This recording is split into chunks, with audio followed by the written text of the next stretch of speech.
और अब बात न्यूज 18 के विशेष अभियान पानी के लिए परंपरा बचाने की। जी हां, जल है तो जीवन है।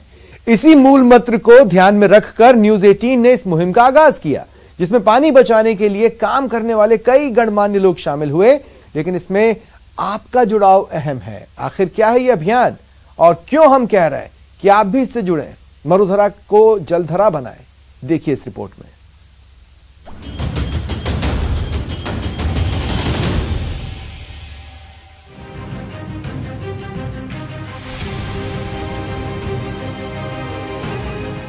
पानी बचाने के लिए न्यूज 18 की मुहिम। आज न्यूज 18 इन परंपरागत स्रोतों को बचाने के लिए मुहिम चला रहा है ताकि फिर से बहुरे इनके दिन। इसके लिए ही हमने शुरू की मरुधरा में ये खास मुहिम कैसे चले, कैसे आगे बढ़ाया जाए, क्या सोचती हैं आप? मिशन पानी के लिए परंपरा बचाओ अभियान हमें क्यों चलाना पड़ा, ये हम आपको बताएंगे। लेकिन पहले देखिए, पहले दिन हमारे इस अभियान से कैसे जुड़ी खास शख्सियतें और क्या कुछ कहा हमारे इस अभियान के बारे में। कम पानी के साथ भी कैसे जी सकते हैं। जयपुर में जो जयगढ़ का किला है, वहाँ जल संरक्षण का विशाल नेटवर्क बनाया था। टांके बनाए गए थे। ये जो टांके थे, इसमें कम 60 लाख गैलन पानी स्टोर किया जाता था। हमारे इस खास अभियान से जुड़ी पर्यावरणविद सुनीता नारायण ने राजस्थान को पानी बचाने वाली परंपरा याद दिलाने के लिए हमें धन्यवाद कहा।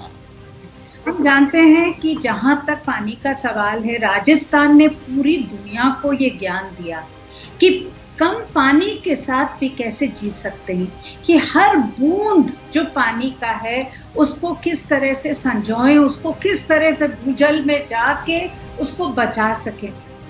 वहीं मरुधरा में जल बचाने के अभियान में जुटी जल संरक्षक और आकार चैरिटेबल ट्रस्ट की फाउंडर अमला रुइया ने न्यूज 18 की मुहिम के साथ खड़े होने का वादा किया कि न्यूज 18 के माध्यम से आपने तो जैसे मेरे ही सपनों को साकार कर दिया। जो लोग पानी की त्राही त्राही झेल रहे हैं, तो उन लोगों के पास अभी तक भी पानी पहुंचाने का सरकारी जो योजनाएं हैं उनमें कमी रह गई है। दरअसल न्यूज 18 की मुहिम है ही ऐसी। हमारी मुहिम को मरुधरा के जलदाय मंत्री बीडी कल्ला ने भी पूरे नंबर दिए और कहा कि ये पूरे मरुधरा का अभियान है। ऐसा है, आपने सबसे पहले तो मैं आपको धन्यवाद देता हूं कि आपने परंपराओं को बचाने के लिए, पानी की एक एक बूंद को संरक्षित रखने के लिए जो अभियान चलाया, उसके लिए आपको मैं धन्यवाद देता हूं। तो वहीं बीजेपी सांसद और समाज कार्यों से जुड़ी रही दिया कुमारी ने भी हमारे अभियान की खुलकर तारीफ की। आज और न्यूज 18 का विशेषकर आपका स्वागत करूंगी और धन्यवाद दूंगी कि आपने ये जो पानी के संकट को ध्यान में रखकर पानी के लिए परंपरा सहेजे की जो मुहिम आप लोगों ने चलाई है आपके चैनल के द्वारा, आपके नेटवर्क के द्वारा, ये बहुत महत्वपूर्ण है। कहते हैं कि जल है तो कल है। बढ़ती आबादी के दबाव में पूरी दुनिया जल संकट के दो राहे पर खड़ी है। लेकिन राजस्थान न सिर्फ देश बल्कि दुनिया के चंद उन इलाकों में है जहां जल संकट अभी ही अपने चरम पर पहुंच चुका है। हिंदुस्तान की 11% जमीन वाले राजस्थान का आधे से ज्यादा हिस्सा सूखे की चपेट में रहता है। मरुधरा के 92% गांव ढाणियों में खारे पानी की समस्या है। हालांकि सरकार अपनी भूमिका निभा रही है। करीब 37,127 करोड़ की लागत से सरकार 127 पेयजल परियोजनाएं प्रदेश में चला रही है। लेकिन इतने से काम नहीं चलने वाला। जिस इलाके में एक मटका पानी के लिए घंटों संघर्ष करना पड़ता है, जिस इलाके में महिलाओं की पूरी जिंदगी पानी लाने और उसे सहेजने में बीत जाती हो, तो पानी बचाने की परंपरा याद आनी ही चाहिए। तभी तो न्यूज 18 के इस अभियान की तारीफ न सिर्फ विपक्ष कर रहा है बल्कि सत्ता पक्ष भी इस अभियान के साथ खड़ा है। आपके जो न्यूज 18 ने जो अभियान चलाया, मैं आपका स्वागत करता हूं और मैं सोचता हूं कि आपकी इस भावना के साथ सारे लोग जुड़े और जुड़ करके इस अभियान को वास्तव में हमारे जो प्रारंभिक सोर्स है, उन सोर्स को हम वापस रिचार्ज करें। न्यूज़ 18 ने जो पानी बचाओ और जो पुराने स्रोत हैं उनको रख रखाव को लेकर के जो मुहिम चलाई है, मैं उनको धन्यवाद देना चाहता हूं, क्योंकि पानी ही जीवन है, पानी के बगैर जीवन संभव नहीं है और पानी बचेगा तभी हम लोग बचेंगे। पानी बचाना ये सबसे बड़ी चुनौती भी है और युग धर्म भी है। इसको पूरा करने के लिए जो मुहिम न्यूज़ 18 ने चलाई है, मुझे लगता है कि अब पुराने उन परंपरागत तौर तरीकों पर लौटना पड़ेगा। हालांकि ये सिर्फ टीवी कैमरे पर चलने वाला अभियान नहीं है, ये अभियान जन जन का है।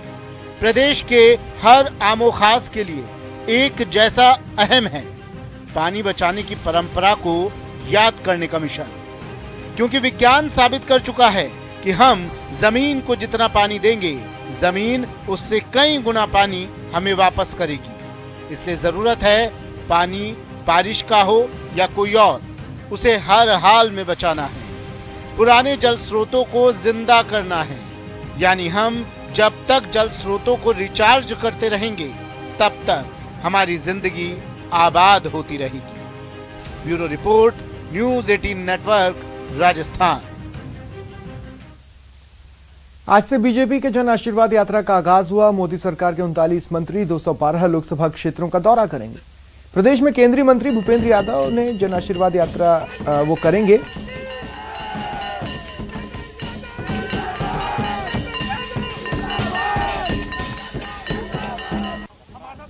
भूपेंद्र यादव से बात करते हैं। सर, जिस तरह से अपने जन आशीर्वाद यात्रा शुरू की है, कैसे देखते हैं सर, क्या कार्यक्रम रहेगा? लगता है प्रधानमंत्री जी के नेतृत्व में जिस प्रकार से हमारा दिल्ली देहात उमड़ा है और अभी तो गुड़गांव की यात्रा शुरू होनी है, उससे पहले जो देहात की जनता का आशीर्वाद है, मुझे लग रहा है कि प्रधानमंत्री जी के नेतृत्व में गांव, गरीब, पिछड़ों को जो पूरा एक स्थान दिया जा रहा है, ये उसको लोगों को उसका आशीर्वाद मिल रहा है। सर, अगर हम देखें सर, संसद में जिस तरह से मंत्रियों को इंट्रोड्यूस भी करवाया दिया गया था, ऐसे में कितनी महत्वपूर्ण हो जाती है जन आशीर्वाद यात्रा? लोगों को लेकर इस बात का बहुत गुस्सा है कि प्रधानमंत्री जी को मंत्रियों का परिचय नहीं कराया दिया, लोकसभा और राज्यसभा को बंधक बना के रखा गया, जनता के द्वारा जो विषय उठाए जाने थे उन विषयों को पूरा रखने नहीं दिया, और राज्यसभा में जिस प्रकार से विपक्ष ने व्यवहार किया है वो हिंदुस्तान के लोकतंत्र के लिए कलंकित दिन है, क्योंकि उन्होंने संसद की मर्यादा को भंग किया। सर, मैं आखिरी सवाल जानना चाहूंगा। सर, आप गुड़गांव में हैं, राजस्थान भी जाएंगे सर, अपने पैतृक जगह भी जाएंगे सर, शीतला माता का भी आशीर्वाद लेंगे? आज पूरे गुड़गांव में जाऊंगा और रात को जाकर के मैं गाँव में रुकूंगा, और अभी आप मेरे साथ हैं तो यात्रा में हम लगातार साथ चलेंगे। धन्यवाद के साथ विनीत कुमार, न्यूज़ 18 दिल्ली। और रुकते हैं ब्रेक के लिए।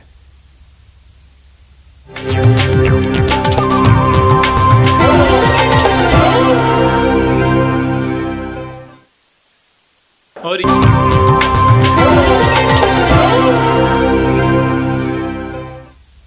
शिव का हर स्वरूप कल्याणकारी है और सावन का सोमवार शिव को सबसे प्यारा है। इस मौके पर आपको लेकर चलते हैं मेवाड़ के अमरनाथ, जहां साल के 12 महीने महादेव का जलाभिषेक होता है। अरावली की गोद में शिव का ऐतिहासिक मंदिर, पहाड़ियों के बीच में शिव का धाम,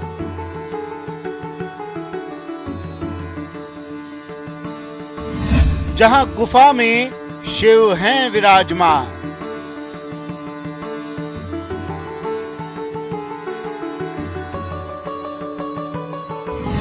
वो है मेवाड़ का अमरनाथ,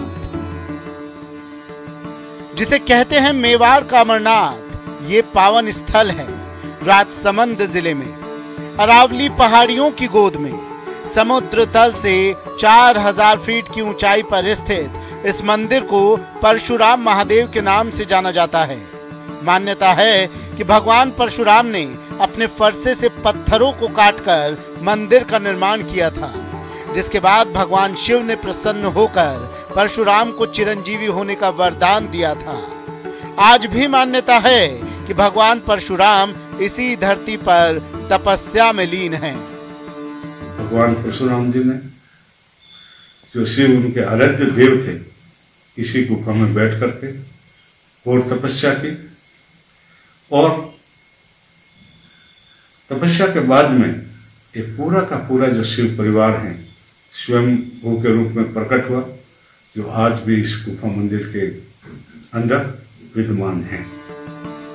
इस मंदिर की एक और विशेषता ये है कि प्राकृतिक रूप से 12 महीने भगवान शिव का जलाभिषेक होता है।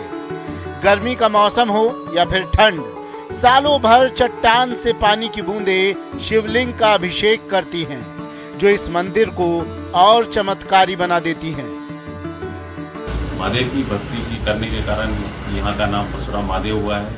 यहाँ की सबसे बड़ी चमत्कारी बात यह है कि यहाँ पे शिवलिंग पर प्राकृतिक रूप से पानी की बूंदें ऊपर से गिरती है। ये 12 महीने गिरती है और चाहे गर्मी हो चाहे कोई भी मौसम।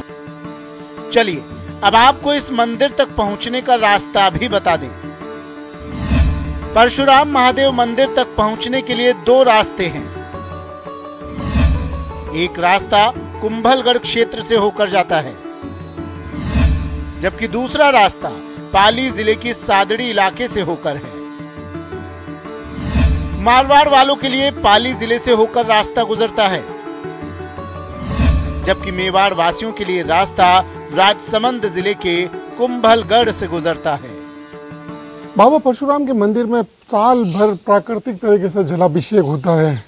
ऐसे में मान्यता है कि जो व्यक्ति अमरनाथ नहीं जा सकता वो मेवाड़ के अमरनाथ परशुराम के दर्शन कर वही पुण्य हासिल कर सकता है। अलके सनाड, न्यूज़ 18 राजस्थान, राजसमंद। और अब मुझे इजाजत, नमस्कार।